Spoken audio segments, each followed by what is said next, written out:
হযরত ওমর ফারুক রাদিয়াল্লাহু তাআলা আনহু তিনি যখন মুসলিম বিশ্বের খলিফা ছিলেন, তিনি বলেছেন, ফোরাত নদীর তীরে যদি কোনো একটি পশু, কোনো একটি ছাগল পানি না খেয়ে মারা যায়, কিয়ামতের কঠিন ময়দানে আমি ওমর আল্লাহর দরবারে আসামি হিসেবে উঠে যাব।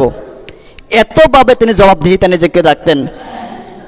তাহলে একটি পশু যদি তার সীমানার ভিতরে, তার সাম্রাজ্যের মধ্যে একটি পশুর ক্ষেত্রে যদি তার চিন্তা এমন থাকে, তাহলে তার এই সাম্রাজ্যের মধ্যে, শাসন ব্যবস্থার মধ্যে, খেলাফতের যেই অঙ্গন, সে অঙ্গনের মধ্যে একজন মানুষের অধিকার কখনো কি নষ্ট হতে পারে?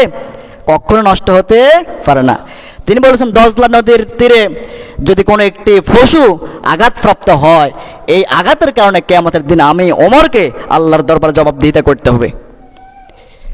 তাহলে তাদের মধ্যে, খেলাফতের মধ্যে, খলিফাদের মধ্যে আল্লাহর বিধান, মানুষের উপকার কল্যাণের ক্ষেত্রে তাদের মধ্যে কত আপনার স্পৃহা ছিল।